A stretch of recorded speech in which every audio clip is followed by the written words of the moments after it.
So this is probably not the first glorious GMMK Pro review you've watched. I too have watched pretty much all of the other reviews on this keyboard and couldn't wait to get mine. I feel like most reviewers had an enthusiast perspective. In my case, I'll go with the perspective of someone hesitating between going with your typical Corsair, Razer, or Logitech board and diving into the world of custom mechanical keyboards, as I believe this keyboard is one of the first that truly fits in both categories.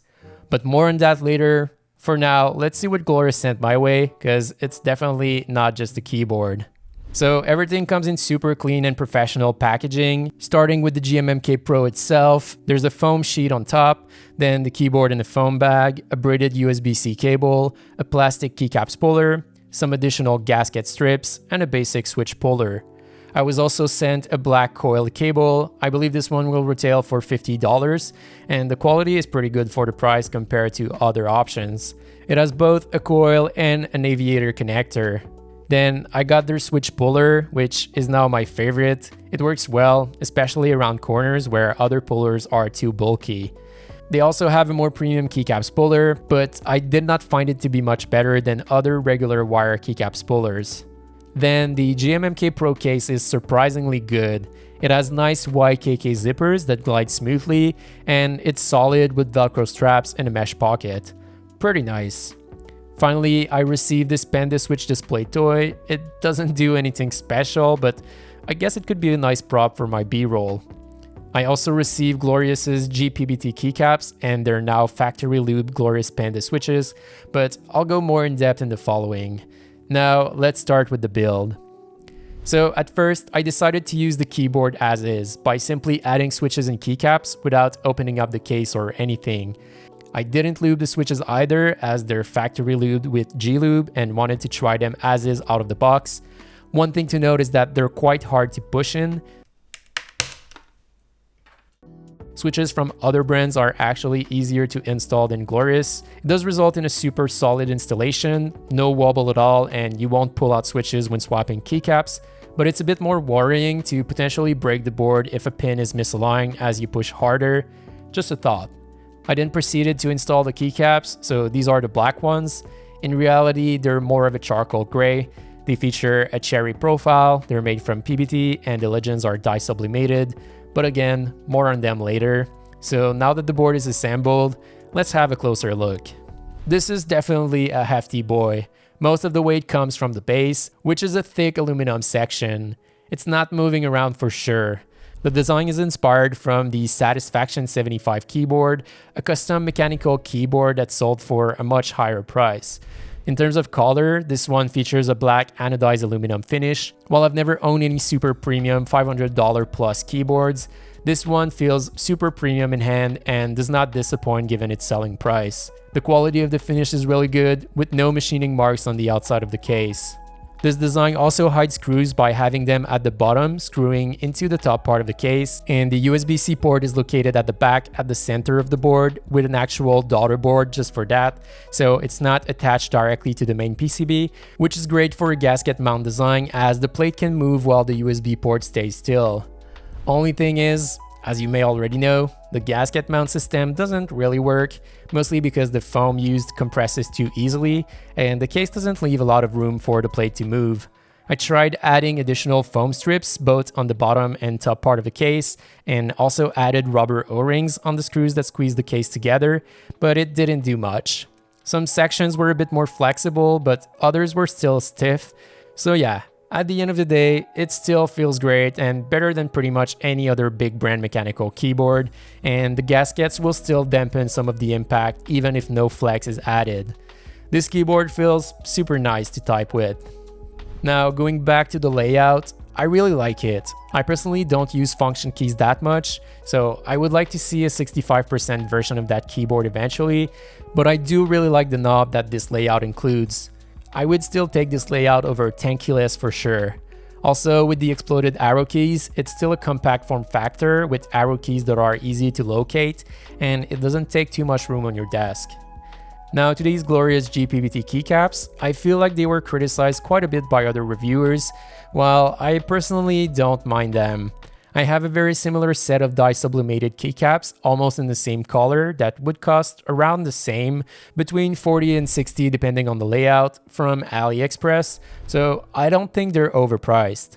Their main issue is the consistency in the print. Some keys have misaligned legends, and in some cases, the size of the letters themselves and the spacing between them are different, like for the insert key. If you can get past that, they're still PBT, legends will be durable, they're fairly thick, and they feature a cherry profile. All of that for $50 and shipped from the US. Doesn't sound too bad to me, especially when compared with other keycaps offered by big brands. Now to the switches. So these are Clorious Pandas, and they're factory lubed with Clorious's very own G-Lube. It's not my first time with Clorious Pandas, and the first batch I received were dry. I lubed them myself with Tribosis 3204 and used them in a recent video of mine if you're interested. As for these ones, I found that they sounded quite similar to my manually lubed ones, but they didn't feel exactly as smooth. I opened 4 of them to see if the application was consistent, and it's not really. Not necessarily from one switch to another, but on a per switch basis. It seems like one rail is always more lubed than the other. The stem isn't really lubed apart from the legs. And it's a very thick application too, so I guess one could simply use a brush to spread it evenly on the switch. I do hope that Clorious will continue selling a dry variant, as I think many will prefer to do it themselves. They don't feel that inconsistent when typing, and they're still very tactile and better than most switches that come with production boards, but they're also more expensive. Another downside with these is that you need to buy 3 packs, each containing 36 switches to fill this board, but you only need a few of them from that 3rd pack. So hopefully eventually Clorious offers a way to get the right quantity for this board plus a few spares so that people can save a bit. I'll leave you with a short sound comparison with multiple switches that I tried in this board.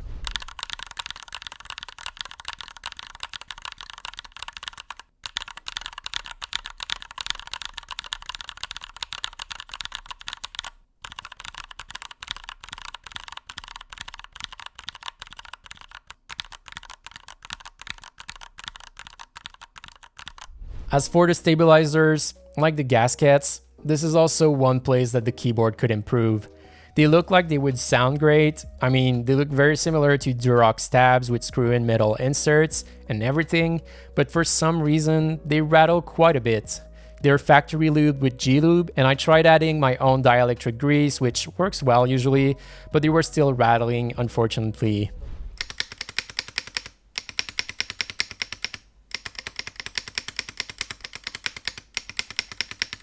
I ended up replacing them with C3 stabs that I had tuned previously, and these did the trick.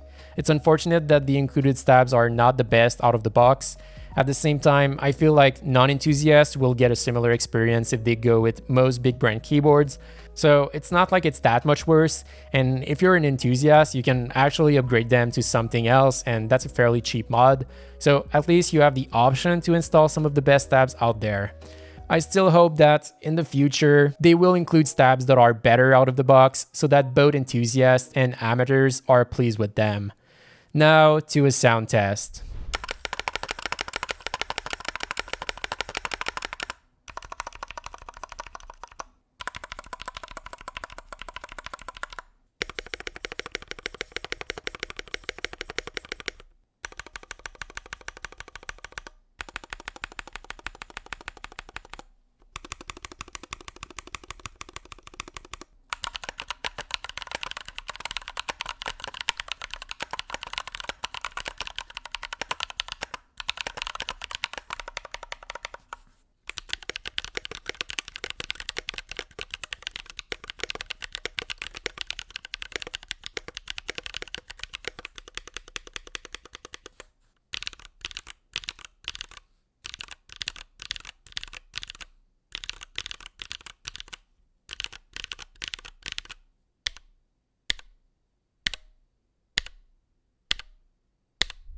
In terms of LEDs, this keyboard has it all. Not only you get per key RGB LEDs, but you also get light strips on each side with dedicated LEDs on the PCB for that.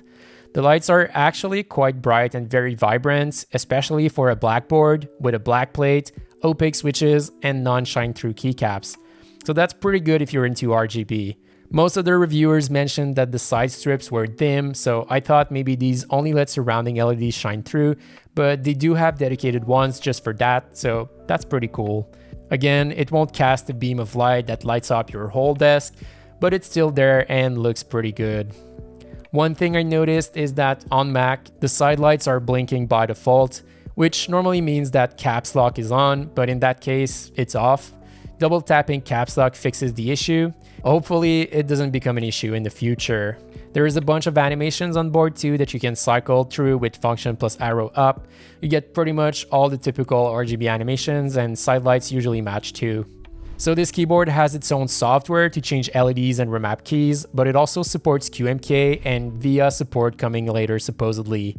And to me, this is the best example of how this keyboard lives in both the custom enthusiast and large company high production retail keyboard worlds.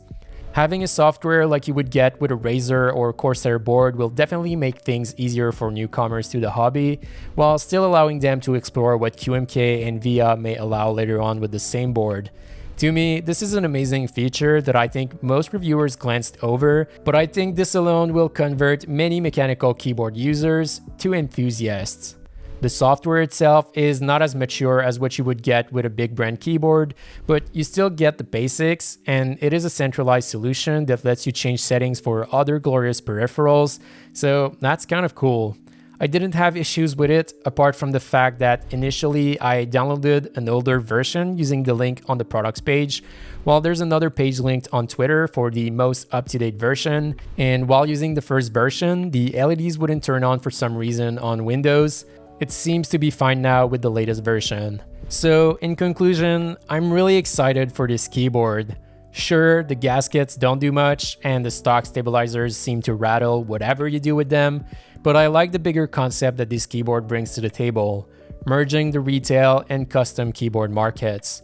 You get the perks of buying an off-the-shelf mechanical keyboard, such as customer support, a 2-year warranty, a software to configure it, and it actually being in stock eventually, while still having access to certain more premium features that you don't get otherwise, such as hot swap capability with 5-pin support, south-facing switches, screw-in stabilizers, a full aluminum build, dampening foam, customizability options from the manufacturer, such as different plate materials, and more. I'm really looking forward to see how the vast majority of people like this board, what kind of mods the community come up with, and I'm also curious to see how the competition will respond to this. So that's it for today. Make sure you like the video if you did, and don't forget to subscribe if you haven't already, as I'll see you in the next video.